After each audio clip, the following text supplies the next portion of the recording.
Nah sekarang efek di hukum haji. Saya banyak baca literatur haji. Haji dalam aturan Islam itu wujuban tarohian, wajib yang tidak langsung mendesak. Kemudian semenjak ada fakta kita harus nunggu, daftar tunggu, itu kita sebagai ahli fikih itu gamang. Misalnya gini, saya umur 20 punya uang, sekarang berapa daftar? 25 juta ya. Saya umur 20 punya uang 25 juta. Saya jomblo misalnya, ya butuh nikah, ya butuh macam-macam. Itu wajib daftar haji apa enggak? Karena kalaupun daftar nunggu 20 tahun. 20 tahun kan asumsi umum masih umur 40, masih hidup lah kira-kira sebenarnya. Nah sekarang kalau ada orang umur 50 tahun punya uang 25 juta, menurut Anda wajib daftar saat itu apa enggak? Wong daftar saja bisa game gitu. Dan kalau misalnya umur 50 ditambah 25 kan 75. Itu kalau orang sumpah sudah cepat mati itu gara-gara. Maka itu menjadi pertanyaan, apakah fikih ini kita rubah? Karena dulu kan orang itu longgar semua. Karena haji zaman Nabi pun tidak langsung dilakukan saat pertama diwajibkannya haji. Jadi Nabi punya sisi unik. Pertama ada tahun diwajibkannya haji, Nabi tidak langsung haji. Sebab itu ulama berkesimpulan kalau wajibnya haji tidak langsung. Maka fikih itu memang unik. Sholat juga gitu. Ada istilah begini dalam sholat. Watajibus sholat ala kulli muslimin wujuban muwassa'an. Di semua kitab fikih takbirnya seperti itu, redaksinya. Wajib sholat dilakukan orang Islam wujuban muwassa'an, wajib yang ada longgarnya.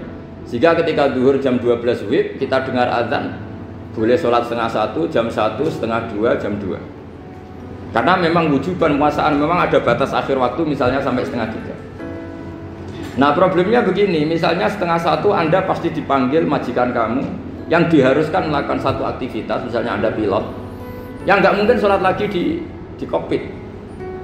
Apakah status wujuban muwassa'an, wajib yang longgar menjadi hilang karena setelah itu tidak ada kesempatan lagi sholat?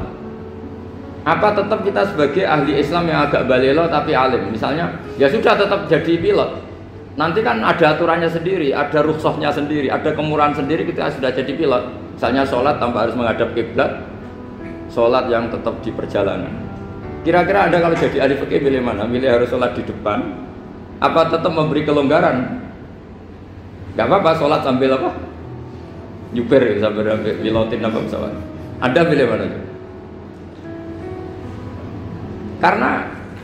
Karena kalau konstitusi ilmu itu memang harus ada, dengan tanda kutip ya, memang harus ada nakalnya. Kalau nggak nakal malah gak sah. Memang unik ilmu itu. Karena ilmu itu kalau dipaksakan lurus terus, itu nanti malah bengkok karena menghilangkan rukhsahnya Allah, kemurahan Allah. Tapi kalau dipaksakan rukhsah terus, murah terus, nanti dianggap menyepelekan hukumnya Allah. Maka kita yang ahli fikih itu pusing. Misalnya saya sering ditanya, Gus saya ini supir bis, kan musafir terus, berarti saya boleh tidak puasa terus panjang Ramadan? Coba kalau ada jadi ahli fikih mesti bingung. Mau boleh, ya boleh terus kayak orang nggak peduli sama Ramadan. Mau mengatakan wajib puasa, kayak nggak peduli dengan kemurahan Allah yang membolehkan musafir tidak puasa. Coba loh, Anda jangan jadi ekstremis yang misalnya bantah tok, protes tok, ini kan. Jadi memang mengkaji ilmu itu. Ya makanya dengan tanda kutip itu harus ada nakal, tapi nakal yang baik bukan nakal. Nakal itu kalau bahasa Jawa itu kan tidak harus dosa. Seperti anak kecil, menek-menek itu, bocah kok nakal, padahal anak kecil menek itu haram dah. Enggak kan? Malah orang tuanya yang bentak itu yang haram.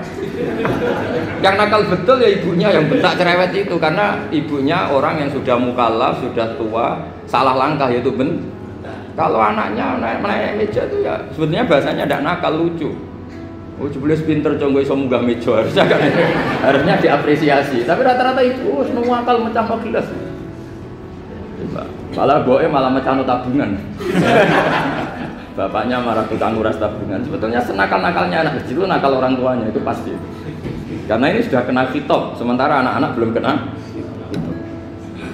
Saya pernah punya tamu, karena di tradisi Kiai itu sering punya tamu. Bapak ibunya tuh kultus sama Kiai, bentak anaknya disuruh salim sama saya. Anak kecil kan nggak mau jalan-jalan terus, marah. Lah marah orang tuanya tak marahin, yang dosa itu kamu bentak anak-anak. Kalau anak kecil tuh kena diskon rufi al-qalamu an salasin, di antara aturan Islam apa? Tidak ada keharusan bagi 3 orang. 1 anak kecil sampai balik, 2 orang tidur sampai bangun, 3 orang gila. Artinya anak kamu itu tidak kena khitab untuk sopan sama saya. Kamu yang kena khitab baru sopan sama anak-anak.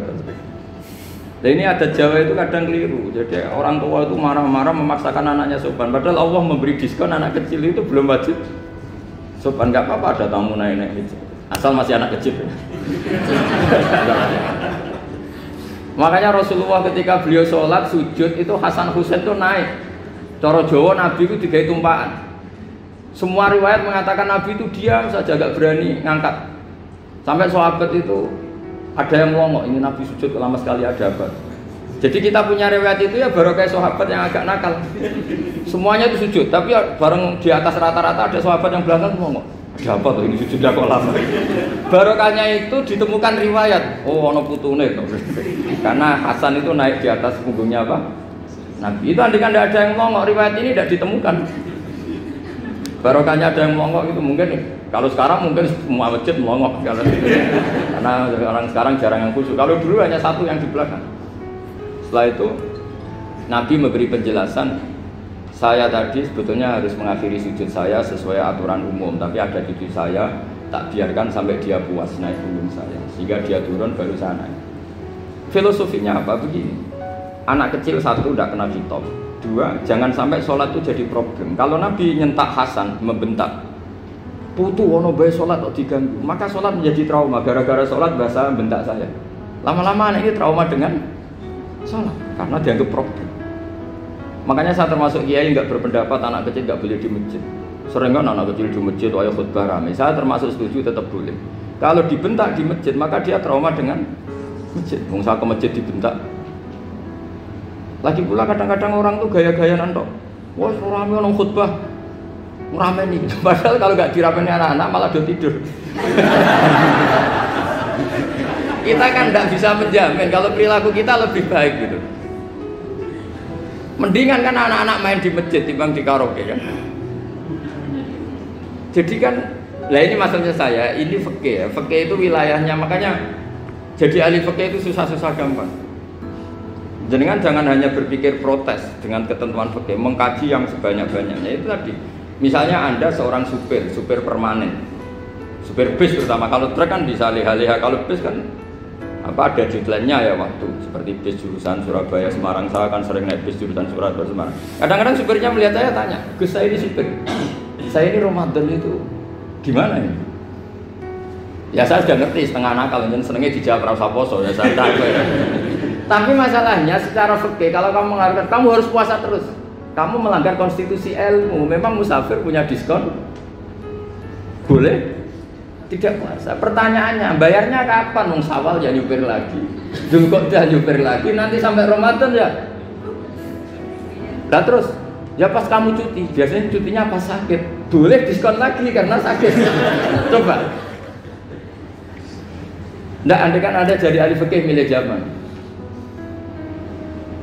Lo kalau orangnya soleh terus kayak ustadz-ustadz di sini kayak dosen UI kan, masa dosen UI Universitas Islam nggak Islami kan nggak mungkin. Mungkin memilih poso kan. Masalahnya ini kan hukum untuk orang kebanyakan, nggak boleh hukum ngosok gak kuat. Sahur jam 3:30 ngombe vitamin pokoknya harus kuat. Itu udah hukum, itu saran. Hukum itu beda dengan saran. Hukum itu hanya berpijak musafir itu boleh iftar. Kalau saran memang boleh, ya usahakan kamu makan 3:30 pas fit, nyupir. Terus kalau nyupir selesai jam 10, nanti istirahat. Memangnya majikan bisa ngatur jamnya? Itu fikih. Maka menjadi perdebatan, yang namanya pergi itu apa? Menurut Imam Syafi'i, pergi itu ya dari rumahnya ke tempat yang asing, yang tidak wilayahnya namanya pergi. Menurut Imam Ahmad bin Hanbal enggak. Pergi itu tidak kerja. Jadi orang yang supir yang seperti itu namanya tidak pergi tapi kerja. Tanyakan ke publik, misalnya jenengan ke UI, istri kamu atau suami kamu ditanya, istri kamu kemana? Kira-kira jawabnya bilang pergi jalan-jalan apa bilang kerja? Kerja. Makanya kata Imam Ahmad bin Hanbal, mudi mustafar atau orang yang berprofesi, yang profesinya memang harus pergi, kayak traveling atau supir, maka itu namanya tidak pergi, namanya itu kerja. Karena apa? Sekali distatuskan pergi, maka ikut status yang dikatakan Allah dan Rasul dapat diskon, boleh tidak puasa. Maka terus kita debat tentang definisi. Nah, definisi ini penting karena yang menjadikan hukum rubah itu definisi. Misalnya gini, mbak ini ngaji saya. Statusnya kalau pakai status saya ajnabi, orang lain babak ajnabiyah, maka hukumnya saya melihat babak ini haram karena statusnya ajnabi melihat ajnabiyah yang tidak mahram. Tapi kalau di fikih itu ada statusnya. Di antara lelaki boleh muwajahah sama perempuan adalah 1 untuk belajar, 2 untuk muamalah, 3 untuk kesaksian, 4 untuk pengobatan. Itu kan ada pengecualian. Sehingga statusnya sekarang Mbak itu belajar, apa ingin melihat Gus Bah atau Gus Bah itu mengajar atau ingin melihat Mbak? Itu statusnya bisa rubah ya. Makanya kalau sebetulnya kalau kita marung di warung misalnya Padang, kita nggak pilah-pilah, kebetulan pelayannya perempuan itu masih bisa dikilah secara fikih. Saya muamalah marung, cuma kebetulan penjaganya. Tapi masalahnya Pak ini punya daftar penjaga yang cantik, itu yang masalahnya. Maka pertanyaannya itu marung ke situ demi marung apa demi melihat? Tidak jawab saja. Demi marung apa demi melihat? Kalau demi marung sepaket yang penjaga yang sangar-sangar juga banyak. Akhirnya kalau demi makan, penjaga yang cowok kan banyak. Kalau demi melihat, berarti yang dihitung kan niatnya. Berarti karena muamalah apa karena melihat? Melihat. Itu status. Jadi makanya kalau mudi musafar itu namanya orang pergi atau orang kerja? Orang kerja. Maka menurut pikirannya Imam Ahmad bin Hambal seperti itu harus puasa karena dia adalah pekerja, bukan musafir. Lalu dalam masalah jumlah 3 hari misalnya, kalau dalam fikih kita, nggak saya kenapa ngomong fikih terus ya, karena banyak yang melupakan fikih. Jenengan pergi haji, zaman Nabi haji itu jamak dan qashar terus. Padahal hajinya Nabi itu, haji itu minimal kan berapa hari minimal itu? 9, 10, 11, 12. Sebenarnya haji itu minimal hanya 4 hari. Karena 13 Dzulhijjah bisa nafar apa? Awal. Kalau nafar awal berarti nggak ada kewajiban nafar sani. Berarti yang wajib betul kan 9, tanggal 9 wukuf di Arafah, terus 10 biasanya ifadah sama balang jumroh apa? Akobah, terus 11, 12 itu kan sudah boleh cabut karena apa? Nafar apa? Awal. Berarti nggak usah nafar apa? Sani. Berarti hanya berapa? 4 hari. Tapi Nabi haji di Mekah Medina itu sampai 40 hari karena perjalanan. Pertanyaannya, ketika Nabi menjamak dan mengqashar itu cara Imam Syafi'i lis safar. Karena Nabi orang Medina datang ke Mekah dengan jarak 460 kilo, maka Nabi boleh jamak dan qashar. Jadi pikiran Imam Syafi'i, jamaknya Nabi itu lis safar karena pergi. Cara pikiran Imam Malik enggak, jawabnya Nabi itu lin nusuk. Nabi menjamak sholat itu karena melakukan ibadah haji. Efeknya adalah orang Mekah kalau haji itu cara Imam Malik meskipun jaraknya dekat boleh apa? Boleh apa? Qashar, boleh jamak qashar. Lalu terus ada pertanyaan fikih lagi. Lalu jamak qashar itu karena pergi apa karena masyaqqah? Karena repot. Coba kalau sampean kira-kira jawab. Misalnya kita orang kaya bawa uang 1 miliar naiknya Alphard, ada supirnya, ada ajudannya, pergi di jarak 100 kilo. Masyaqqahnya kan tidak ada sama sekali, apalagi di tol kebetulan nggak macet. Kira-kira boleh jamak nggak? Boleh Gus karena pergi, tapi kan nggak ada repotnya sama sekali. Dibanding misalnya yang ngebis bawa beras 1 pintal gitu kan, udah gitu suruhan orang lagi kan pusing. Maka fikih ini untuk memberi hukum itu kalau fikih itu menstatuskan dulu. Ini orang boleh jamak itu karena masyaqqah apa karena safar. Lalu kalau setelah karena safar itu karena jaraknya apa tingkat masyaqqahnya. Kalau karena jaraknya ya tidak juga. Tidak juga gini maksudnya. Mungkin Anda tidak pernah terpikir begini. Kalau saya mau ke Jakarta, kemudian sampai Purworejo itu sudah waktu zuhur. Saya boleh nggak zuhur di situ sama asar? Boleh kan? Padahal perjalanan saya belum capek. Artinya nunggu boleh jamak itu setelah kita menempuh jarak itu apa menuju, sedang menuju dan niat. sedang menuju dan niat. Misalnya saya mau ke Jakarta, saya orang Sleman mau ke Jakarta, itu sampai mana itu Magelang itu sudah boleh jamak kan? Boleh nggak? Boleh karena saya mau ke. Nah pertanyaan secara fikih mungkin ada terlintas. Ternyata ditelepon sama istrinya nggak jadi pergi. Padahal sholatnya kadung di jamak, duhur dan asar. Apakah setelah di rumah sholat lagi? Sama nggak pernah mikir gitu. Karena nggak nekuni fikih. Jadi orang fikih itu sudah pusing, makanya jangan diprotes terus. Kita ini sudah pusing, tapi orang itu enak aja protes terus. Nggak menurut jenengan nanti wajib sholat lagi enggak? Dia bolehnya jamak kan berdasar berstatus musafir. Ternyata setelah Magelang ditelepon istrinya nggak jadi. Dia kadung sholat duhur dan asar. Setelah pulang masih jam 1. Terus ada asar, wah sempat sholat. Kalau ada sholat lagi apa ada? Jangan saran. Kalau saran, wah sebaiknya sholat lagi. Itu tidak hukum, itu saran itu namanya. Saran dengan hukum beda. Sholat lagi pada. Loh, ketika ada jaga itu berdasar malas atau berdasar hukum? Apa?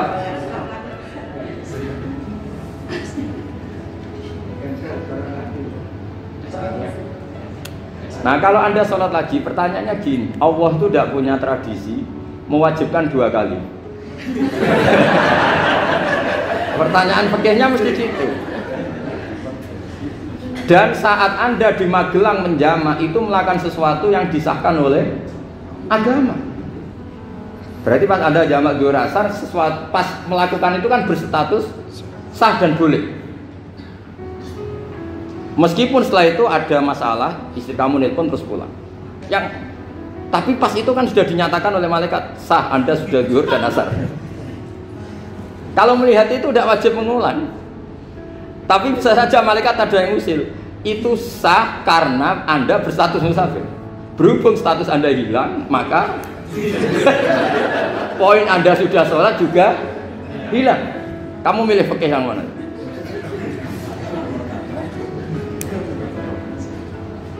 Jadi peneliti fikih itu beda dengan orang-orang yang mendengarin protes. Beda karena nengkuni. Nengkuni itu beda karena ada konsekuensinya. Makanya fikih itu sampai saya punya kitab fikih itu dikarang satu orang itu jumlahnya 20 jilid. Per jilid itu segini.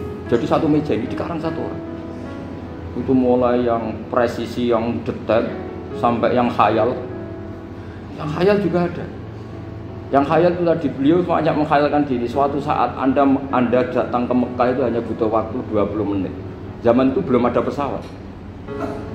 Lalu boleh gak jamak? Boleh gak nakal? Nakal itu begini. Sampai orang kaya punya jet pribadi. Misalnya ada Ronaldo masuk Islam, orang kaya. Itu bisa gak puasa? Karena begini. Misalnya dia orang, contohnya orang Arab ya. Orang Arab, jangan orang. Gak, contohnya itu dibalik saja. Di sini itu kalau imsak jam berapa? Imsak Ramadan jam berapa? Digai 3:30 aja biar aman ya. Kalau 3:30 kan mesti imsak. Dia terbang ke Mekah. Jadi orang sini puasa jam 5 kan mulai puasa. Dia terbang ke Mekah kan masih malam. Makan terus dia. Mekah mau ada matahari terbang lagi ke barat. Karena dia menghindari berstatus puasa. Atau sebaliknya, dia orang Mekah jam 12 puasa. 12 siang puasa. Dia, wah kalau 6 jam lagi buka, bisa berapa saya? Terbang ke Indonesia. Ke Indonesia terbang baru 1 jam, di sini sudah buka. Itu khayal. Jadi itu ada khayalnya. Itu lama dulu sebelum ada pesawat sedang mengkhayal gitu. Bolehkah orang yang di Masyriq ke Maghrib demi itu? Kalau Anda jadi Raja Salman jam 1 kok sudah nggak kuat apa? Puasa, itu diberi saran terbang ke Indonesia. Itu kalau pakai jet kan nggak sampai 9 jam, 1 jam ke Jakarta. Sudah ada wow akbar. Bukan. Boleh enggak?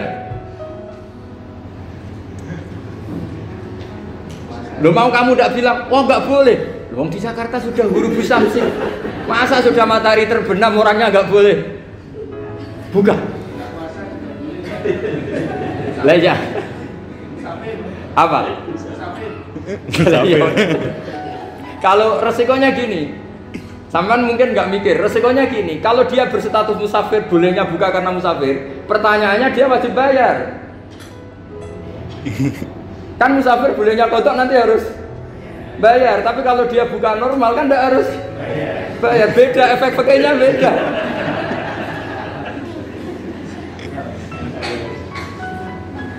Sama jangan protes, Gus Baik gimana mau ngaji mana tidak senang. Ini kan ngajinya para dosen, para pegawai. Jadi harusnya itu jadi mufti, ngaji untuk jadi mufti. Bukan ngaji untuk mendengarkan. Jadi makanya saya mohon jangan sering protes sama ulama. Ulama sudah pusing. Karena efek-efek hukum itu tidak gampang. Kayak tadi misalnya, kalau dia boleh buka atas nama musafir, resikonya wajib bayar. Masalahnya Raja Salman ini mau ndak gitu. Dia inginnya. Maka pertanyaannya itu kitab yang milik saya tadi yang 20 jilid tadi. Ulama itu mulai dulu sudah membayangkan bagaimana kalau suatu saat ada satu kendaraan. Kenapa ulama bisa membayangkan itu? Karena ada buruk. Meskipun mereka nggak numpak buruk, hanya Rasulullah, tapi kan bisa membayangkan ada toyul waktu. Waktu itu bisa dilipat. Karena ulama dulu ahli astronomi, jadi bumi itu bulatnya gini, muternya gini. Berarti suatu saat ada satu ilmu di mana orang ngambil satu posisi terus melewati toyul waktu, ngalami lintasan waktu. Mulai dulu itu sudah dibicarakan. Pertanyaannya lalu status orang ini kayak apa? Misalnya tadi orang Mekah ingin cepat buka terbang ke Indonesia. Orang Indonesia menghindari imsak, misalnya 3:30, dia belum sahur. Wah kalau saya di Indonesia ini sepatnya sahur. Wah saya tak terbang ke Mekah. Wah enak kan terbang di Mekah ternyata masih jam 8. Wah bisa makan sepuasnya jam 8 malam maksudnya jam 20. Pan enak dia. Bar wareg balik ning Indonesia wis jam 1 siang. Jam 1 siang kalau ingin cepat buka terbang ke timur. Langsung buka. Berarti dia kira-kira puasa aja 3 jam. Tapi terus ya mungkin kalau sampean, lah opo Gus sudah repot-repot ngono tinggal turu delok sinetron kok buka dhewe. Itu tidak hukum, saran itu namanya apa? Kalau hukum tetap tadi yang dikatakan puasa adalah imsak, mulai jam imsak sampai hurubus. Lalu pertanyaannya lagi, hurubus samsi sampai imsak itu konversi jam apa nyata-nyata hurubus samsi? Kalau yang diliwati khatul istiwa itu nyata, fi'lan kalau dalam bahasa Arab fi'lan awaqiyah. Tapi kalau Anda orang kutub, saya sering kirim-kiriman surat sama mufti-mufti yang ada di Timur Tengah, di Eropa, konsultasi maksudnya. Orang kutub itu kan tidak ada matahari, tidak ada apa-apa. Jika kalau Anda baca kitab di kutub, mesti Gus Bak darani pembohong. Misalnya orang kutub ngaji saya, kamu harus subuh sebelum matahari terbit. Sekali matahari terbit waktunya hilang. Duhur setelah matahari agak ke barat. Asar kalau matahari terbenam hilang waktunya. Terus mereka mesti bilang mataharinya di mana? Maka pertanyaannya, boleh gak mengkonversi waktu untuk orang kutub? Jadi misalnya pola umum subuh jam 4:30. Berarti antara subuh dan qadha itu 1,5 jam. Subuh sama duhur polanya berapa berarti? Kalau 4:30 sampai jam 12 itu 6 sama 7,5. Berarti ya kira-kira habis subuh nunggu 7,5 jam baru duhur, nunggu 3 jam baru asar, nunggu 3 jam baru maghrib. Berarti waktu puasa kira-kira antara jam 4 sampai jam 6. Berarti berapa jam itu? 12 sama 2 14 jam. Oke, berarti orang kutub harus puasa 14 jam. Tidak bergantung waktu mata. Tapi ada lagi pertanyaan lucunya gini, lalu 14 jam Gus itu dimulai dari mana? Apa asal 14 jam? Apa harus ada konsensus setarnya? Masih ada PR lagi. Menurut kamu gimana? Ada konsensus setarnya dimulai jam 4 dini hari. Apa asal jumlahnya? Imsak 14 jam. Mikir lagi kan? Itu di Denmark itu ada satu musim di mana siang terus sampai sekian bulan. Siang terus sampai orang sana itu capek. Kenapa ada siang terus? Logikanya kan tadi bumi itu saya juga belajar falak, belajar astronomi. Kalau tepaan kamu di sisi yang barat agak utara atau agak selatan, matahari ini nyentrong terus. Sehingga bumi molak-malik ya kamu kesentrong terus karena kita ini kan tepaan di khatulistiwa, di khatul istiwa. Sebenarnya khatul istiwa itu bahasa Arab dari kata khatul istiwa. Khatun itu garis, istiwa itu tengah. Lah, Islam itu oleh Allah memang dipilih di tempat paling top yaitu Mekah. Mekah Ka'bah itu surratul ardi. Jadi sebelum ditemukan ilmu astronomi itu Nabi sudah ngendikan Al-Ka'bah surratul ardi. Ka'bah itu pusarnya bumi. Sehingga di Ka'bah itu satu-satunya area yang terbebas dari medan magnetis. Karena dari utara dan selatan benar-benar di tengah. Maka potensi jam paling akurat di dunia itu ya hanya jam yang di Mekah itu. Karena apapun akuratnya teknologi di Amerika atau Jerman, karena jam itu dari logam tetap ketarik medan magnetis, entah berapa 00, tetap kena. Misalnya jam di Jerman lebih dekat mana kalau Jerman, mesti ketarik medan magnetis, entah berapa kadarnya, karena materi jam dari logam. Sementara di Mekah karena di tengah itu terbebas dari medan magnetis.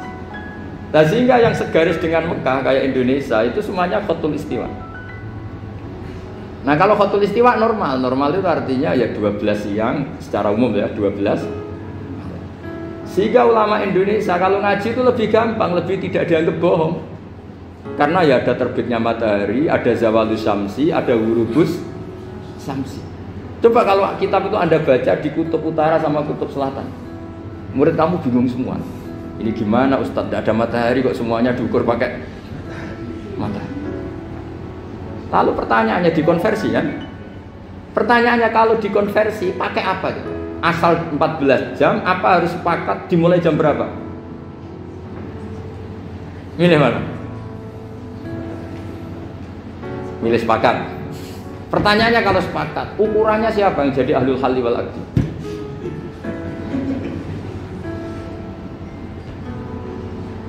Jadi orang fikih itu sudah bingung, makanya saya mohon jangan sering diprotes. Saya pernah ketemu ulama, saya kan sering ikut komunitas di New York. Itu andekan di Bur, itu pas persis Ka'bah. Jadi buminya itu kalau di Bur pas persis Ka'bah. Lalu pertanyaannya, ada kiblat tidak di sana? Ya bumi kan gini ya. Kalau dalam bahasa falak itu ada rubuk namanya. Rubuk itu bumi yang sewaktu itu hanya yang seperempat. Ya bumi yang sewaktu itu hanya seperempat. Jadi kita sekarang siang, berarti yang baru siang hanya seperempat bumi. Nanti yang malam ya hanya seperempat bumi. Ya, misalnya sekarang kita di sini siang, di Arab Saudi kan belum, ini masih setengah 6. Ini sekarang di Arab Saudi baru setengah 6. Lah itu ada daerah di mana dengan Ka'bah itu pas atas sama bawah. Harusnya kan bebas arah. Apa? Bebas arah. Lalu orang sana sholatnya itu menghadap kemana?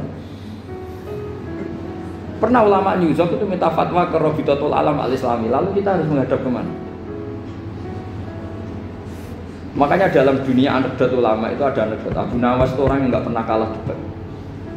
Dia tuh terkenal nggak pernah kalah debat. Tapi dia ada ilmuwan. Dia punya tetangga ilmuwan, punya pengaruh besar. Semua orang ngaji ke ilmuwan itu. Mantelnya bukan main, karena dia ahli falak, ahli astronomi. Mau nandingi dia tidak bisa, gak nandingi itu reputasinya jago.